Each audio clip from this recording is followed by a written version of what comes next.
கர்த்தருடைய பரிசுத்த நாமத்துக்கு மகிமை உண்டாவதாக. இன்றைக்கு 5வது காலமாகிய இடைக்காலத்தை பற்றி படிக்க போகிறோம். இந்த இடைக்காலமானது யோவான் ஸ்நானகர் முதற்கொண்டு பரிசுத்தாவியின் பெருமாறி ஊற்றப்பட்ட நாள் வரைக்கும் உள்ள காலம்.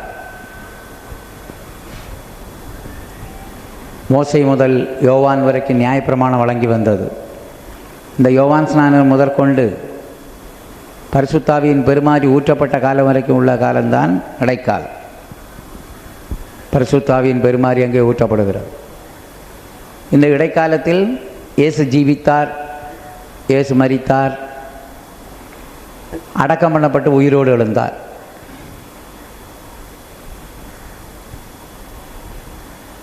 அந்த நாட்களிலே இயேசு கிறிஸ்து இந்த உலகத்தில் இருந்த நாட்களில் 2 விதமான காரியங்கள் அமலுக்கு இருந்தது. ஒரு புறத்திலே நியாயப்பிரமாணம் இருந்தது, மறுபுறத்திலே கிருபையின் பிரமாணம் பிரசங்கிக்கப்பட்டது. ஒரு பக்கம் சர்வாங்க தகன பலி, போஜன பலி, சமாதான பலி, பாவ நிவாரண பலி, குற்ற நிவாரண பலிகள் எல்லாம் செலுத்தப்பட்டன. மறுபுறத்திலே கர்த்தராகிய இயேசு தன்னை பலியாய் ஒப்பு கொடுத்து கொண்டே இருந்தார். ஒரு புறத்தில் பஸ்கா ஆசரிக்கப்பட்டது, மறுபுறத்திலே இயேசு பஸ்காவாய் தன்னை அர்ப்பணித்தார். ஒரு புறத்திலே எழுத்துக்குரிய பிரதான ஆசாரியன் இருந்தான், மறுபுறத்தில் இயேசுநாதர் பிரதான ஆசாரியன் ஆகும்படி தன்னை ஒப்பு கொடுத்தார். ஒரு புறத்தில் விருத்த சேதனம், மாம்சீய விருத்த சேதனம், எழுத்துக்குரிய விருத்த சேதனம் செய்யப்பட்டது. மறுபுறத்திலே ஜனங்கள் மனம் திரும்பிக் கொண்டிருந்தார்கள். ஒரு பக்கத்தில் தொட்டியிலே ஆசாரியர்கள் கையங்காலம் கழுவி கொண்டிருந்தார்கள். ஆனால் மறுபக்கத்தில் ஜனங்கள் ஞானசான சத்தியத்துக்கு தங்களை ஒப்புக் கொடுத்தார்கள். ஒரு பக்கம் ஓய்வு நாள் ஆசரிப்பு இருந்து கொண்டிருந்தது, மறுபக்கத்தில் இளைப்பாறுதலை பற்றி பிரசங்கம் பண்ணப்பட்டு ஜனங்கள் இளைப்பாறுதலுக்கு தங்களை ஒப்புக் கொடுத்தார்கள். இயேசுநாதர் பிரசங்கம் பண்ணினார், வருத்தப்பட்டு பாரம் சுமக்கிறவர்களே, நீங்கள் எல்லாரும் என்னிடத்தில் வாருங்கள், நான் உங்களுக்கு இளைப்பாறுதல் தருவேன் என்று சொல்லி ஜனங்கள் அந்த இளைப்பாறுதலை பெற்றுக்கொண்டு வந்தார்கள். இப்படி நியாயப்பிரமாணமும் கிருபையின் பிரமாணமும் கலந்திருந்த காலம்தான் இடைக்காலம். இந்த காலத்தில் தான் கர்த்தராகிய இயேசு ஜீவித்தார், ஊழியம் செய்தார், மரித்தார், அடக்கம் பண்ணப்பட்டார், உயிரோடு எழும்பினார். கர்த்தராகிய இயேசு இந்த உலகத்திலே ஜீவித்த நாட்களிலே நன்மை செய்கிறவராய் சுற்றி நடந்தார். குருடருக்கு பார்வை கொடுத்தார், செவிடர்களை கேட்கச் செய்தார், ஊமையரை பேச வைத்தார், சப்பானிகளை எழுந்து நடக்கச் செய்தார், குஷ்டரோகிகளை தொற்று சுத்தமாக்கினார், தரித்திரருக்கு சுவிசேஷத்தை பிரசங்கம் பண்ணினார், கிராமந்தோறும் பட்டணந்தோறும் சுற்றி நடந்து சுவிசேஷத்தை அறிவித்தார்.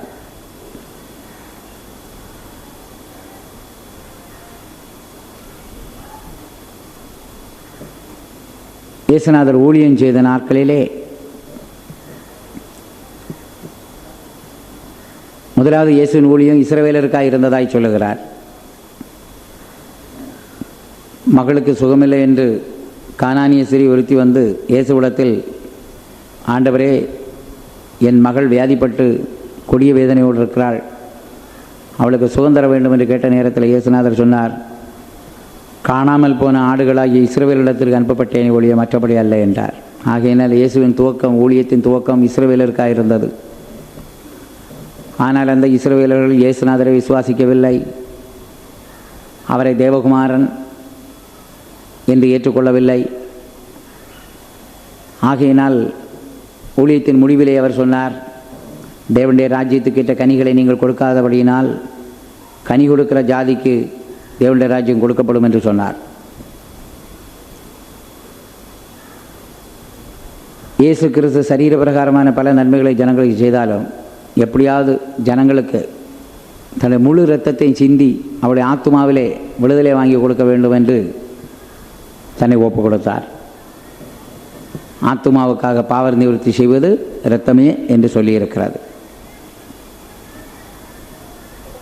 ஆகையினால் அந்த ஆத்மாவுக்கு பாவ பரிகாரமாக இயேசுநாதர் தன்னுடைய இரத்தத்தை சிந்தினார், அதுவும் முழு இரத்தத்தையும் சிந்தினார். ஒருமுறை இயேசுநாதரை உயர்ந்த மலையின் மேல் கொண்டு போய் நிறுத்தி கீழே தள்ளி கொல்ல முயற்சித்தார்கள். இயேசுநாதர் மறைந்து போனார். ஏனென்றால் இயேசுவுக்கு தெரியும், மலையிலிருந்து கீழே விழுந்து செத்தால் முழு இரத்தத்தையும் சிந்த முடியாது என்று. அப்படியானால் முழு இரத்தத்தையும் சிந்தக்கூடிய மரணம் என்ன என்று ஆராய்ந்து அந்த நாட்களிலே ரோம அரசாங்கத்திலே ஒரு சபிக்கப்பட்ட மரணம், பொல்லாத மரணம் இருந்தது. அதுதான் சிலுவையின் மரணம். அந்த மரணத்துக்கு ஒப்பு கொடுத்தால் முழு இரத்தத்தை சிந்தலாம் என்று அவர் அறிந்திருந்தார். ஒரு நாள் அந்த மரணமானது இரவிலே வந்தது. பந்தங்களோடும் தீவெட்டிகளோடும் பிரதான ஆசாரியனோடும் மூப்பர்களோடும் யூதாஸ்காரியோத்தோடும் அந்த மரணம் தேடி வந்தது. இயேசுநாதர் கேட்டார், நீங்கள் யாரை தேடுகிறீர்கள்? நீங்கள் தேடுகிற இயேசு நானே. வழக்கமாக மறைந்து போகிறவர் இந்த நேரத்தில் மறைந்து போகவே இல்லை. ஏனென்றால் தான் தேடிய மரணம் தன்னை தேடி வந்தபடியினால் இயேசு மறைந்து போகவில்லை, தன்னை ஒப்பு கொடுத்தார். யூதாஸ்காரியோர் முத்தத்தினால் இயேசுநாதரை காட்டி கொடுத்தான். உடனே போர் செய்வர்கள் வந்து அவரை கைது செய்தார்கள். முதலாவது தலையிலே முள்முடி வைத்து அடித்தபடியினால் தலையிலிருந்து இரத்தம் வந்தது. பிறகு தாடைமயிரை பிடித்திருத்தபடியினால் முகத்திலிருந்து இரத்தம் வந்தது. வாரியினால் அடித்தபடியினால் சரீரத்திலிருந்து இரத்தம் வந்தது. பாரச்சிலுவையை தூக்கி தோளின் மேல் வைத்தார்கள். பலவீனப்பட்ட இயேசு அந்த பாரச்சிலுவை சுமந்து கொல்கதா மேட்டுக்கு நடந்து போகும் பொழுது அவ்வப்போது முகங்கொப்பர விழுந்தபடியினால் முழங்காலிலிருந்தும் அந்த சிலுவை உரசி தோளிலிருந்து இரத்தம் வந்தது. கொல்கதா மேட்டுக்கு கொண்டு போய் அவருடைய கைகளையும் கால்களையும் ஆணியில் இறைந்த பொழுது கை கால்களிலிருந்து இரத்தம் வந்தது. கடைசியாக போர்ச்சேவன் ஒருவன் ஈட்டினால் அவரை குத்தும்போது முதலாவது இரத்தம் வந்தது, பிறகு தண்ணீர் வந்தது. ஏன் தண்ணீர் வர வேண்டும்? அவருடைய உடம்பிலிருந்த இரத்தமெல்லாம் வெளியே வந்தபடியினால், இனிமேல் வெளியே வருவதற்கு இரத்தம் இல்லாதபடியினால் தண்ணீர் வெளியே வந்தது. ஆகையினால் இந்த இடைக்காலத்தில் தான் கர்த்தராய் இயேசு மனுக்குலத்திற்காய் முழு இரத்தத்தையும் சிந்தி மரித்திருக்கிறார். ஆகையினால் நம்முடைய விசுவாசம் என்னவென்றால், முழு உலகத்தின் முழு மனிதனுடைய முழு பாவங்களுக்காக முழு இரத்தத்தையும் சிந்தின ஒரே தேவன் இயேசு என்பதை நாம் விசுவாசிக்கிறோம். அன்பின் அப்போஸ்தலன் எழுதுகிறார், இயேசு கிறிஸ்துவின் இரத்தம் சகல பாவங்களையும் போக்கி நம்மை சுத்திகரிக்கும். அப்படி அவருடைய இரத்தம் சுத்திகரிக்க வேண்டுமா? 1 யோவான் 1:9 நாம் நம்முடைய பாவங்களை அறிக்கையிட்டால் நம்முடைய எல்லா அநியாயத்தை நீக்கி நம்மை சுத்திகரிப்பதற்கு அவர் உண்மையும் நீதி உள்ளவராக இருக்கிறார். இவ்விதமாக இந்த இடைக்காலத்தில் தான் இயேசுநாதர் நமக்காக மரித்தார். மரித்த இயேசுநாதர் அடக்கம் பண்ணப்பட்டார். அடக்கம் பண்ணப்பட்ட நேரத்தில் அவருடைய சரீரம் வந்து கல்லறையில் இருந்தாலும் அவருடைய ஆவி என்ன செய்தது? பேதுரு எழுதுகிறார், அந்த ஆவியிலே அவர் போய் கீழ்ப்படியாத ஆவிகளுக்கு பிரசங்கம் பண்ணார். நோவாவின் காலத்திலே கீழ்ப்படியாத ஆவிகளுக்கு அவர் போய் பிரசங்கம் பண்ணினார் என்று எழுதியிருக்கிறார்.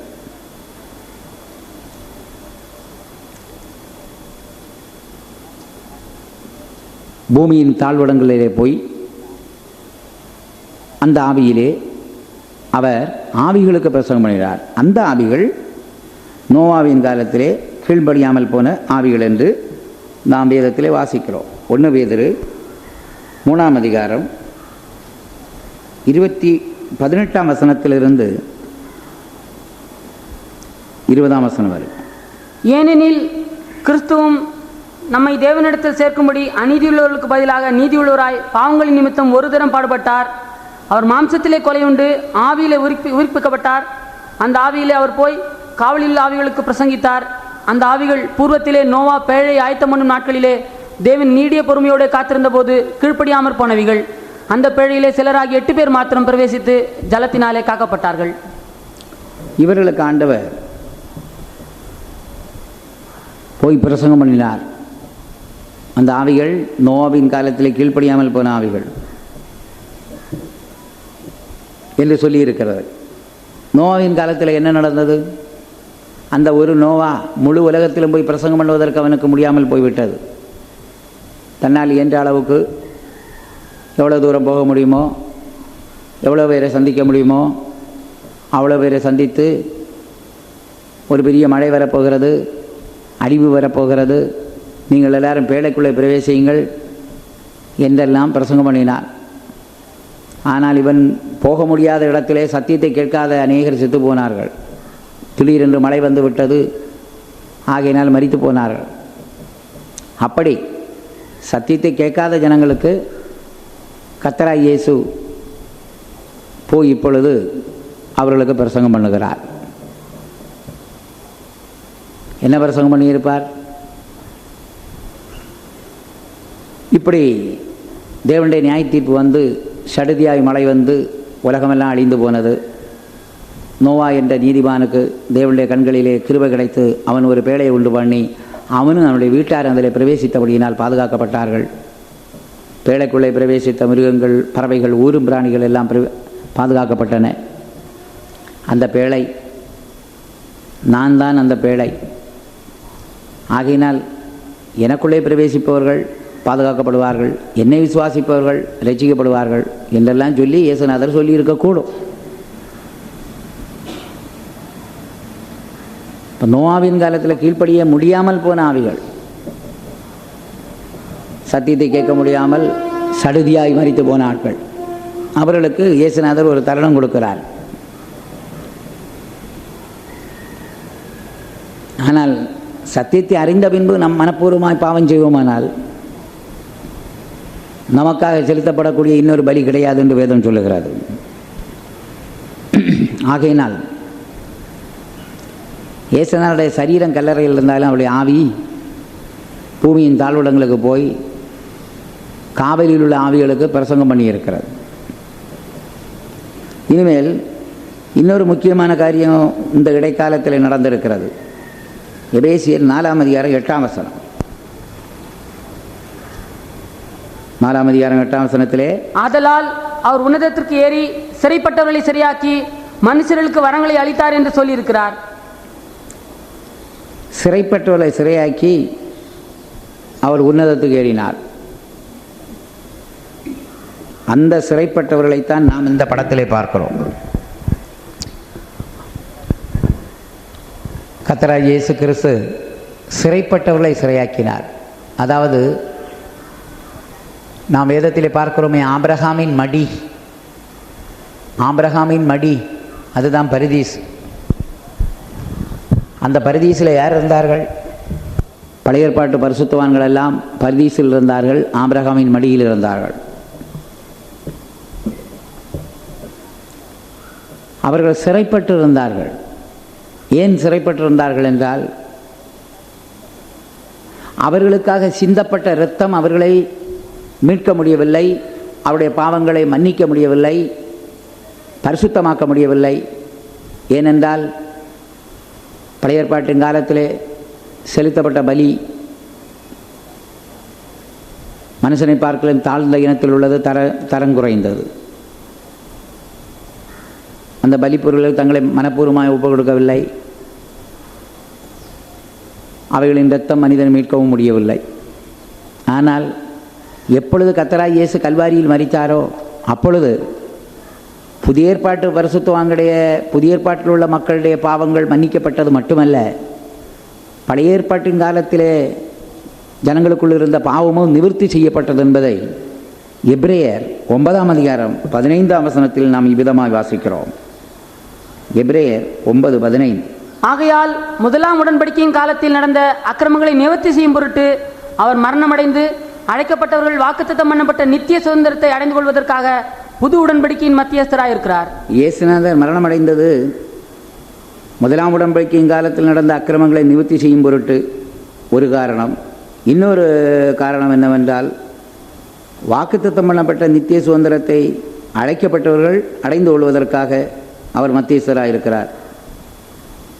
அந்த அழைக்கப்பட்டவர்கள் நாம் வாக்குத்தத்தம் பண்ணப்பட்ட நித்திய சுதந்திரத்தை அடைந்து கொள்வதற்காக கர்த்தராகிய இயேசு நமக்காக மத்தியஸ்தரானது மட்டுமல்ல, முதலாம் உடன்படிக்கையின் காலத்திலே நடந்த அக்கிரமங்களை நிவர்த்தி செய்யும் பொருட்டு அவர் மரணமடைந்தார். அப்போ இயேசுவின் மரணம் பழைய ஏற்பாட்டு பரிசுத்தவானுடைய பாவத்தை நிவர்த்தி செய்திருக்கிறது, புதிய ஏற்பாட்டில் உள்ள நம்முடைய பாவங்களை நிவர்த்தி செய்கிறது. இதை நாம் எப்படி விளங்கிக் கொள்கிறோம்? கர்த்தராகிய இயேசு கிறிஸ்து மரித்த உடனே சூரியன் இருளடைந்தது, பூமி அதிர்ந்தது, கன்மலை பிளந்தது, கல்லறைகள் திறந்தன. மரித்தோர் எழும்பினார்கள். அப்போ அதிலேருந்து என்ன விளங்குறது? இயேசு கிறிஸ்துவின் மரணத்தால், இயேசுவின் இரத்தத்தால் மரித்த பல பரிசுத்தவான்களுக்கு பாவ நிவர்த்தி உண்டானபடியினால், அவருடைய பாவம் மன்னிக்கப்பட்டபடியினால், முதலாம் உடன்படிக்கையின் காலத்தில் நடந்த அக்கிரமம் நிவர்த்தி செய்யப்பட்டபடியினால் அவர்கள் கல்லறைகளை விட்டு எழுப்பினார்கள். ஆனால் இயேசு உயிர்த்தெழுந்த பின்பு அந்த சரீரங்கள் நகரத்தில் பலருக்கு தரிசனமானது என்று சொல்லப்பட்டிருக்கிறது. நாம் இதை மத்தேயுவிலே படிக்கிறோம். மத்தேயு சுவிசேஷத்திலே அவன் எழுதுகிறார், வாசியுங்கள், 27ஆம் அதிகாரம் 51, 52, 53. அப்பொழுது தேவாலயத்தின் திரைச்சீலை மேல் தொடங்கி கீழ் வரைக்கும் 2ஆக கிழிந்தது. பூமியும் அதிர்ந்தது, கண்மலைகளும் பிளந்தது, கல்லர்களையும் திறந்தது. நித்திரையடைந்த அநேக பரிசுத்தவான்களுடைய சரீரங்கள் எழுந்திருந்தது. அவர் உயிர்த்தெழுந்த பின்பு இவர்கள் கல்லர்களை விட்டு புறப்பட்டு பரிசுத்த நகரத்திலே பிரவேசித்து அநேகருக்கு காணப்பட்டார்கள். வித்தியாசத்தை வழங்கிக் கொள்ளுங்கள். இயேசு மரிக்கும் பொழுது கல்லறையை விட்டு சரீரங்கள் எழுந்தனே, ஆனால் நகரத்துக்குள்ள பிரவேசிக்கவும் இல்லை, அநேகருக்கு தங்களை காட்டவும் இல்லை. ஆனால் இயேசு உயிர்த்தெழுந்த பின்போ அந்த சரீரங்கள் நகரத்தில் பிரவேசித்து அநேகருக்கு காணப்பட்டார்கள். என்ன நடந்திருக்கிறது? இயேசு கிறிஸ்து மரணமடைந்த உடனே அந்த மரித்த பரிசுத்தவான்களுக்கு ஒரு நிவர்த்தி உண்டான உடனே அவர்கள் கல்லறை விட்டு எழுப்பினார்கள். ஆனால் இயேசு என்ன செய்கிறார்? சிறைப்பட்டவர்களை சிறையாக்கி உன்னதத்துக்கு ஏறினார். அப்படி அவர் உயிர்த்தெழுந்து உன்னதத்துக்கு ஏறும் பொழுது அந்த சரீரங்கள் பலருக்கு தரிசனமானது. ஆகையினால் இயேசுநாதர் சிறைப்பட்டவர்களை சிறையாக்கினார். பழைய ஏற்பாட்டு பரிசுத்தவான்களெல்லாம் இயேசு மரிக்கிற வரைக்கும் சிறையில் தான் இருந்தார்கள், சிறைப்பட்டிருந்தார்கள். அவர்களுடைய மனசாட்சியோ, அவர்களுக்கு கொடுக்கப்பட்ட நியாயப்பிரமாணமோ, அவர்களுக்காய் செலுத்தப்பட்ட பலியோ அவர்களை விடுவிக்க முடியவில்லை. ஆனால் இயேசுவின் மரணம், இயேசுவின் இரத்தம் அவர்களுக்கு ஒரு நிவர்த்தியை உண்டாக்கினது. ஆகையினால் இயேசுவின் சரீரம் வந்து கல்லறையில் இருந்தாலும் அப்படி ஆவி பூமியின் தாழ்விடங்களுக்கு போய் பிரசங்கம் பண்ணியிருக்கிறது. இயேசுநாதர் சிறைப்பட்டவர்களை சிறையாக்கினார், சிறையாக்கி உன்னதத்திற்கு ஏறினார். ஆகையினால் இப்பொழுது இந்த ஆபிரகாமின் மடி இப்பொழுது பரதீசுக்கு கொண்டு போய்விட்டது. முன்னால் இந்த ஆபிரகாமின் மடிக்கும் பாதாளத்துக்கு உள்ள தூரம் எவ்வளவு? காண்கிற தூரம், கேட்கிற தூரம், பேசுகிற தூரம். எப்படி தெரிகிறது? இந்த பாதாளத்தில் யார் இருந்தது? ஐஸ்வர்யவான் மரித்தான், அடக்கம் பண்ணப்பட்டான், அவன் பாதாளத்திலே வேதனைப்பட்டான். லாசரு மரித்தான், தூதர்களால் ஆபிரகாமுடைய மடிக்கு கொண்டு போய் வைக்கப்பட்டான். இந்த ஐஸ்வர்யவான் என்ன சொல்லுகிறான்? ஆபிரகாமே, இந்த அக்கினி தழலில் நான் வேதனைப்படுகிறேன், நான் தாகமாயிருக்கிறேன். உமது மடியில் இருக்கிறதான இந்த லாசருவின் நுனிவிரலை தண்ணீரிலே தோய்த்து என் நாவு குளிரப்படும்படியாய் தண்ணீரை என் வாயிலே விட வேண்டும் என்று சொல்லுகிறான். அப்பொழுது ஆபிரகாம் என்ன சொல்லுகிறான்? நாங்கள் உன் பக்கம் வர முடியாதபடி, நீ எங்கள் பக்கம் வர முடியாதபடி நமக்கு இடையே என்ன இருக்கிறது? ஒரு பெரிய பிளவு இருக்கிறது. அப்பொழுது இந்த ஐஸ்வர்யவான் அதற்கு பிறகு என்ன சொல்லுகிறான்? எனக்கு 5 சகோதரர் பூமியிலே உண்டு, அவர்களும் இந்த இடத்துக்கு வராமல் இருக்கும்படி நீர் இந்த லாசருவை அனுப்பி அவர்களுக்கு சுவிசேஷத்தை சொல்லும். ஆபிரகாம் சொல்லுகிறார், உலகத்திலே அவர்களுக்கு சுவிசேஷம் அறிவிக்க மோசேயின் தீர்க்கதரிசிகளும் இருக்கிறார்கள் என்று. அப்பொழுது இவன் என்ன சொல்லுகிறான்? மோசேக்கின் தீர்க்கதரிசிகளுக்கு அவர்கள் செவி கொடுக்க மாட்டார்கள், மரித்த ஒருவன் எழும்பி போய் சொன்னால் அவர்கள் செவி சாய்ப்பார்கள். ஆபிரகாம் தெளிவாய் சொல்லிவிட்டார், உயிரோடு இருக்கிறவர்களுக்கு செவி கொடுக்காதவர்கள் மரித்து ஒருவன் உயிரோடு எழும்பி போனாலும் கூட செவி சாய்க்க மாட்டார்கள் என்று சொல்லிவிட்டார். அப்படியானால் அந்த சம்பாஷணையிலே நாம் என்ன பார்க்கிறோம்? ஆபிரகாமை ஐஸ்வர்யவான் பார்க்கிறான், ஆபிரகாமோடு பேசுகிறான், ஆபிரகாம் சொல்வதை கேட்கிறான். அப்படியானால் ஆபிரகாமின் மடியாகி அந்த பரதீசுக்கும் ஐஸ்வர்யான் இருந்த பாதாளத்துக்குள்ள இடைவெளி காணக்கூடிய தூரம், கேட்கக்கூடிய தூரம், பேசக்கூடிய தூரம். ஆண்டவராகிய இயேசு போய் என்ன செய்து விட்டார்? பரதீசை மேலே கொண்டு போய் விட்டார். பாதாளம் பூமியின் தாழ்வரத்தில் இருக்கிறது.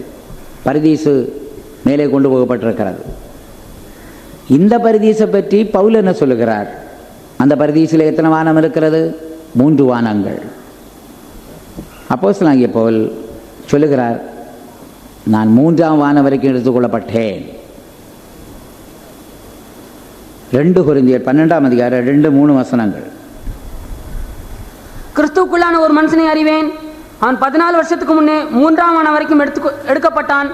அவன் சரீரத்தில் இருந்தானோ சரீரத்துக்கு புறம்பே இருந்தானோ அதை அறியேன். தேவன் அறிவார். அந்த மனுஷன் பரதேசிக்குள் எடுக்கப்பட்டு மனுஷர் பேசப்படாததும் வாக்கு கட்டாததுமாகிய வார்த்தைகளை கேட்டான் என்று அறிந்திருக்கிறேன். அவன் பரதீசுக்குள்ளே எடுக்கப்பட்டான். அந்த மனுஷன் பரதீசுக்குள்ளே எடுத்துக்கொள்ளப்பட்டான். பரதீசு என்று சொன்னால் 3 வானங்கள். அப்போஸ்தலனாகிய பவுல் இந்த உலகத்தில் இருக்கும் பொழுதே 3ஆம் வானம் வரைக்கும் போயிட்டு வந்திருக்கிறார். அப்படி போவதற்குள்ள தகுதி என்ன? அவர் சொல்லுகிறார், கிறிஸ்துவுக்குள்ளாக ஒரு மனுஷனை அறிவேன். பவுல் கிறிஸ்துவுக்குள் இருந்தபடியினால் 3ஆம் வானம் வரைக்கும் போனார். கிறிஸ்து நமக்குள்ளே வருவது ஒரு அனுபவம், கிறிஸ்துவுக்குள்ளே நாம் போகிறது இன்னொரு அனுபவம். கிறிஸ்து நமக்குள்ளே வர வேண்டுமா? நாம் ரட்சிக்கப்படும் பொழுது கிறிஸ்து நமக்குள்ளே வருகிறார். அந்த இயேசு தேவனுடைய வார்த்தை, தேவனுடைய வசனங்களை நீங்கள் ஏற்றுக்கொள்ளும் பொழுது இயேசு உங்களுக்குள்ளே வருகிறார். ஆனால் கிறிஸ்துவுக்குள்ளே நாம் போக வேண்டுமானால் பரிசுத்தாவின் அபிஷேகம் பெறுகிறோம். யோவான் 14:20, நான் என் பிதாவிலும் நீங்கள் என்னிலும் நான் உங்களிலும் இருப்பதை அந்நாளில் அறிவீர்கள். எந்நாளில் 17ஆம் வசனம் சொல்லுகிறது, சத்தியாவியாகிய தேற்றவாளன் வரும்போது அவர் உங்களோடு இருக்கிறார், உங்களுக்குள் இருப்பார். ஆகையினால் இந்த 2 வசனங்களையும் படிக்கும் பொழுது, பரிசுத்தாவி பெறும் பொழுதுதான் நாம் கிறிஸ்துவுக்குள்ளே போகிறோம். ஆனால் கிறிஸ்துவுக்குள்ளே ஜீவிக்கணும். கிறிஸ்துவுக்குள்ளே நாம் ஜீவிக்கணும்னா கிறிஸ்துவை போல நாம் இருந்தால் தான் முடியும். லவோதிக்கா சபைக்கு சொல்லுகிறார், நீ வெதுவெதுப்பாக இருப்பதனால் என் வாய் நின்று உன்னை வாந்தி பண்ணி போடுவேன். இயேசு அனலாக இருக்கிறது போல நாம அனலாக இருக்கணும். இயேசு அன்பாய் பரிசுத்தமாய் தாழ்மை உள்ளவராய் கீழ்ப்படுதல் உள்ளவராய் இருக்கிறது போல நாமும் இருந்தால் கிறிஸ்துவுக்குள்ளே இருக்கலாம். அப்படி கிறிஸ்துவுக்குள்ளே நாம் இருப்போமானால் இந்த உலகத்தில் இருக்கும் பொழுதே 3ஆம் வானம் வரைக்கும் போகலாம். பவுல் இந்த உலகத்தில் இருக்கும் பொழுதே 3ஆம் வானம் வரைக்கும் எடுத்துக்கொள்ளப்பட்டார். இப்போ 3ஆம் வானம் வரைக்கும் புதிய ஏற்பாட்டு பரிசுத்தவான்கள் போகலாம். அப்படியான 2ஆம் வானத்துக்கு யார் போவார்கள்? பழைய ஏற்பாட்டு பரிசுத்தவான்கள் எல்லாம் 2ஆம் வானத்தில் இருக்கிறார்கள். 1ஆம் வானத்தில் யார் இருப்பது? அந்த சிலுவைக்கல்லனை போல கடைசி நேரம் ரசிக்கப்படுறவங்க. அவங்க தான் 1ஆம் வானத்தில் போய் சேருவார்கள். இதைத்தான் இயேசுநாதர் சொன்னார் சிலுவைக்கல்லனை பார்த்து, இன்றைக்கு என்னுடனே கூட எங்கே இருப்பாய்? பரதீசில் இருப்பாய். அதனால் பரதீசுன்னு சொல்வது 3 வானங்கள் உள்ளது. கடைசி நேரத்தில் சிலுவைக்கல்லனை போல ரசிக்கப்படுறவங்க 1ஆம் வானத்தில் இருப்பார்கள். பழைய ஏற்பாட்டு பரிசுத்தவான்கள்லாம் 2ஆம் வானம். கிறிஸ்துவுக்குள்ள யார் யார் மரித்தார்களோ அவர்கள் 3ஆம் வானத்திலே காணப்படுவார்கள்.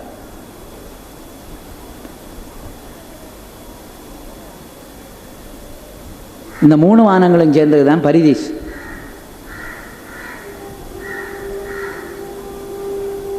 கர்த்தராகிய இயேசு என்ன செய்தார்?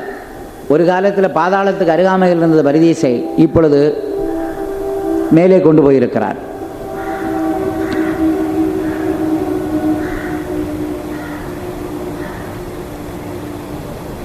ஆனால் இயேசு கிறிஸ்து எல்லா வானங்களுக்கு மேலாய் போயிருக்கிறார் என்று வேதம் கூறுகிறது. அவர் எல்லா வானங்களுக்கு மேலாய் போயிருக்கிறார்.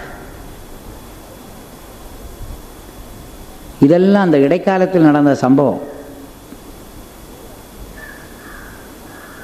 இவ்விதமாய் கர்த்தராகிய இயேசு கிறிஸ்து ஏறினார். ஏறி மனுஷர்களுக்கு என்ன செய்தார்? வரங்களை அளித்தார்.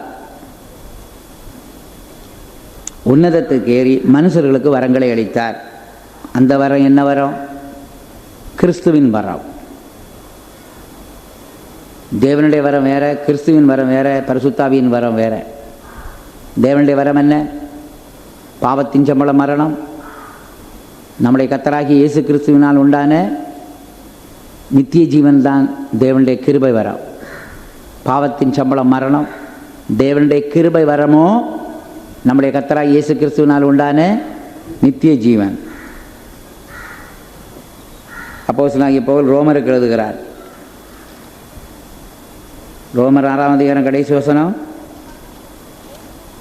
பாவத்தின் சம்பளம் மரணம், தேவனுடைய கிருபை வரமோ நம்முடைய கர்த்தராகிய இயேசு கிறிஸ்துவினால் உண்டான நித்திய ஜீவன். தேவனுடைய கிருபை வரம் அதுதான் நித்திய ஜீவன். இது தேவனுடைய வரம். குமாரனுடைய வரம் தான் இப்போ நாம் படிக்கிறது. கர்த்தராகிய இயேசு கிறிஸ்துவின் மூலமாய் நமக்கு சில வரங்கள் கொடுக்கப்படுகிறது. அவர் மனுஷர்களுக்கு வரங்களை அளித்தார். அந்த வரம் என்ன? எபேசியர் 4ஆம் அதிகாரம் 13ஆம் வசனம். அவர் சிலரை அப்போஸ்தலராகவும், சிலரை தீர்க்கதரிசிகளாகவும், சிலரை சுவிசேஷராகவும், சிலரை மேய்ப்பராகவும், போதகராகவும் ஏற்படுத்தினார். இந்த 5 விதமான ஊழியர்கள் தான் கிறிஸ்துவின் வரம். இப்போ ஊழியக்காரர்களாகிய நாங்கள் எல்லாம் கிறிஸ்துவின் வரம். நித்திய ஜீவன் தேவனுடைய வரம். எனவே பரிசுத்தாவியின் வரம் 1 கொரிந்தியர் 12ஆம் அதிகாரம் 8-9 வசனங்கள். அந்த ஆவியினாலே ஒருவனுக்கு ஞானத்தை போதிக்கும் வசனமும் படியுங்கள். எப்படியெனில் ஒருவனுக்கு ஆவினாலே ஞானத்தை போதிக்கும் வசனமும், வேறொருவனுக்கு அந்த ஆவினாலே அறிவை உணர்த்தும் வசனமும், வேறொருவனுக்கு அந்த ஆவினாலே விசுவாசமும், வேறொருவனுக்கு அந்த ஆவினாலே குணமாக்கும் வரங்களும், வேறொருவனுக்கு அற்புதங்களை செய்யும் சக்தியும், வேறொருவனுக்கு தீர்க்க தரிசனம் உரைத்தலும், வேறொருவனுக்கு ஆவிகளை பகுத்தறிதலும், வேறொருவனுக்கு பற்பல பாஷைகளை பேசுதலும், வேறொருவனுக்கு பாஷைகளை வியாக்கியானம் பண்ணுதலும் அளிக்கப்படுகிறது. இப்படி 9 விதமான வரங்கள் ஆவிக்குரிய வரங்கள். அதனால தேவனுடைய வரமாகிய நித்திய ஜீவனையும் பெற்றுக்கொள்ளணும். கிறிஸ்துவின் வரமாகிய ஊழியக்காரர்களையும் நாம் ஏற்றுக்கொள்ள வேண்டும். ஆவிக்குரிய 9 வரங்களையும் நாம் பெற்றுக்கொள்ளலாம். பவுல் சொல்கிறார், ஞான வரங்களை விரும்புங்கள். விரும்ப வேண்டியது நம்முடைய கடமை, கொடுக்க வேண்டியது அவருடைய தீர்மானம். ஆவியானவர் அவருடைய சித்தத்தின்படியே வரங்களை பகிர்ந்து கொடுக்கிறார். ஆண்டவரே, எல்லா ஆவிக்குரிய வரங்களும் எனக்கு தாரும் என்று நாம் கேட்கலாம். உங்களுடைய சித்தப்படி எனக்கு தேவையான எல்லா வரங்களையும் தாரும். கர்த்தருடைய சித்தத்தின்படி வரங்களை தருவார். இப்படி தேவனுடைய வரம், குமாரனுடைய வரம், பரிசுத்தாவியின் வரம் என்று சொல்லி 3 விதமான வரங்களை பற்றி நாம் பார்க்கிறோம். இதில் இந்த இடைக்காலத்தில் என்ன செய்தார்? இயேசு கிறிஸ்து ஏறினார், உன்னதத்துக்கு ஏறி மனுஷர்களுக்கு வரங்களை அளித்தார்.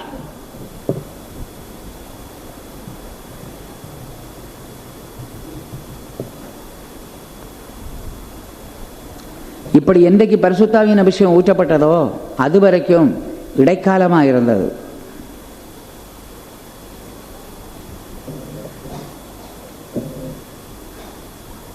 இந்த இடைக்காலத்தில் இயேசு கிறிஸ்துவுடைய வாழ்க்கை,